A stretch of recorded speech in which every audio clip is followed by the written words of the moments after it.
Hey, it's Libby again with WootRecruit, and we are covering our series of our Profit Flywheel for recruiting. I'm sorry, I always want to mix up the words. But we are continuing our series, and today we're going to talk about the actual apply pass and what does that mean. And Chris, do you want to introduce yourself as we jump in? Yeah. So I am Chris, the CTO of WootRecruit, the Chief Technological Officer. So I am everything systems to keep that engine running and really make sure that those systems are being implemented by everyone so that really your company can run smoothly. So we're looking at the Profit Flywheel. We've already covered impressions, clicks, apply starts, actual applies, which is apply submitted. And now we're looking at pass. Who passed? What's a good percentage? What should we look for? What will affect our pass, our applications that passed? And we're going to dive right in and get started. So what is applications passed? It's the number of applications that pass the initial screening and are considered considered qualified for the position, right? That's just qualified. That doesn't mean they're a good fit. That doesn't mean culture. That means qualified. The other things that I just mentioned come into play with the interview process. Yeah. Why is this important? It ensures that the right candidate moves forward in the recruiting process. And, it's more of a likelihood for a successful hire. And we don't want to waste time or resources. So we want to make sure we're paying attention to that percentage of applications passed. Mm-hmm. What are we doing? Especially for a lot of you, I know a lot of people are like, well, I don't spend anything on Indeed. That's okay. And you could say this isn't costing me any money because maybe I post organically and I'm going to call you out and say you're wrong. It's costing you your time. Yes. It's costing you your time. And if you're the owner, you're at least $50 an hour. And if you're an office manager, you're at least $20 an hour. So if you're spending all this time posting, answering submissions on Indeed, scheduling interviews, it is costing you a tremendous amount of time and money.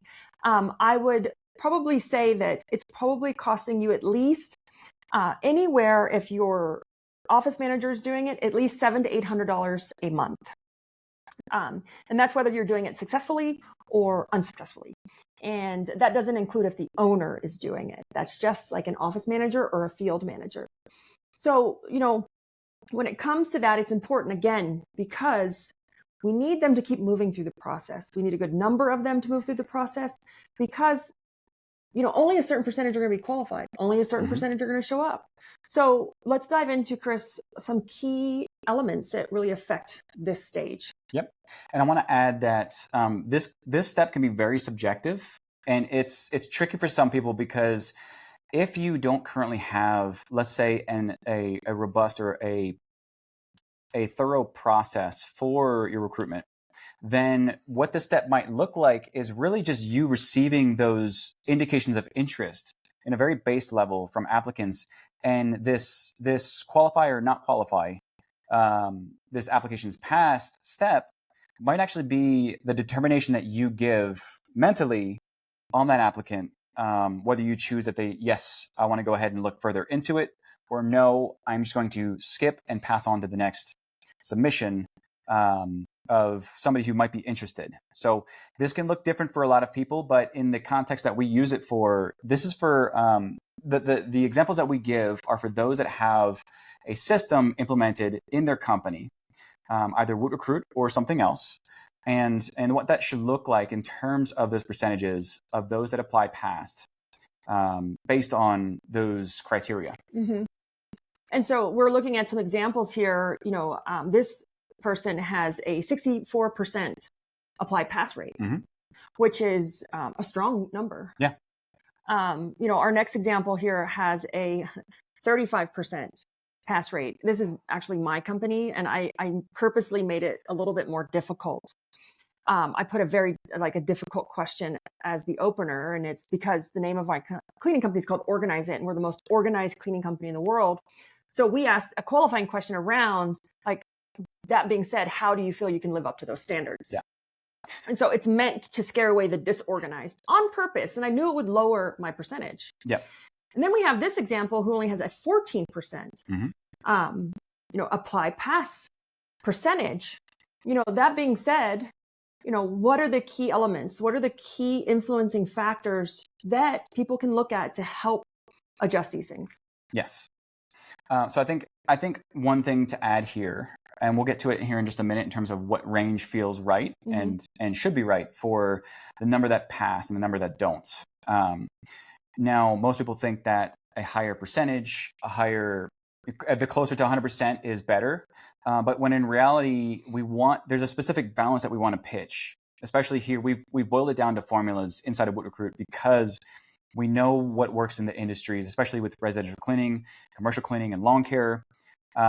There's a specific formula to how we measure the percentage that pass to determine if it's healthy with the way that you have things currently set up around the rest of the profit flywheel.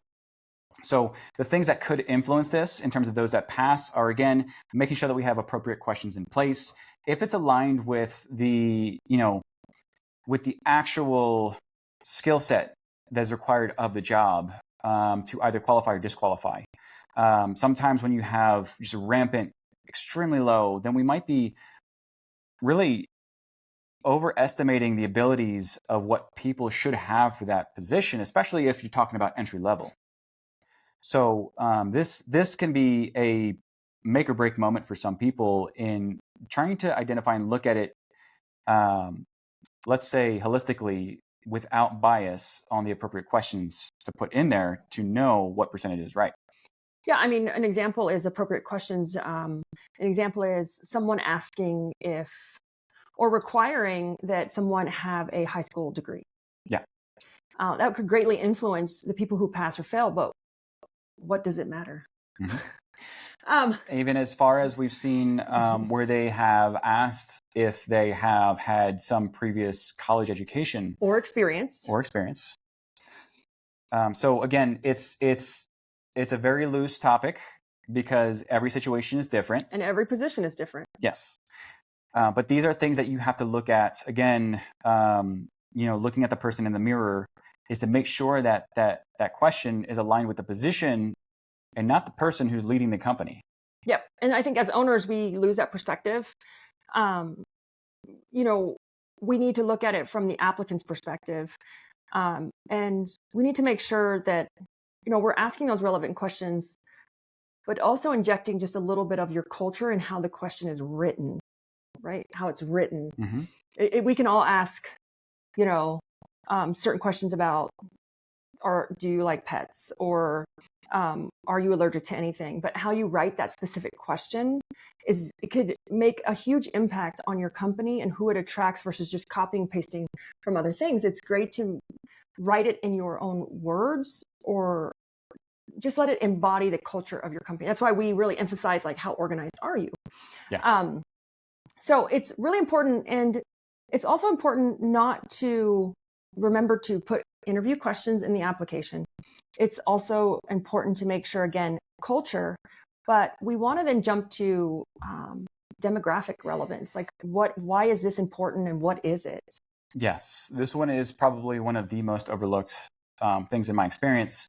And it's everything to do with, what role they're playing in that area for your company in terms of things like, are they going to be, traveling or requiring to be traveling, with a car and other things like that? Do they require a Class B license? Or just really other things that can be situational? Maybe you have to be 25 to work here. Yeah. And technically that's illegal unless your insurance requires it. Yes. Just because you don't like 25-year-olds or you think they're responsible doesn't mean you can, and that's a demographic bias. Doesn't mean we can put that on our application nor ask the question. And in some ways it could also be an economic bias as well. Mm-hmm. If you're requiring certain things, back in the days of COVID, there were requirements for vaccinations. And if you were to try to approach that in different areas, again, just thinking through this, it might not strike the right chord with the right people, depending on that demographic. So you might have a lot more people failing or filtering out because that question isn't truly relevant to that economy or that demographic or psychographic that mm-hmm. lives there. Yes. So, that demographic relevance is really important, really, really important. Whether you're hiring lawn care, cleaning, commercial cleaning, you want males or females, we have to remove all bias and really focus on the core requirements, the core qualifiers for this position, because you could be missing out on some great opportunities just because we have a bit of demographic bias in us and we don't even realize it. Yep. So then the next one is that could really be in fact influencing this is location relevance. And how is this like hurting or helping my applications passed? Well, one is, candidates living within a certain proximity or within a certain location. And, this is important because you want to make sure that the commute is realistic. But the other part you want to realize that's realistic is that just because you service an area doesn't mean there's applicants that live in that area. Typically, our applicants, our employees do not live in our service area. And so just because we service that area and that's where our office is and that's where we want applicants from doesn't mean that you can pull them out of thin air. So there will be like location relevance. And one great example is, someone that lives in a very influential, or not lives, but has a business in a very influential, high income area, struggling to find applicants.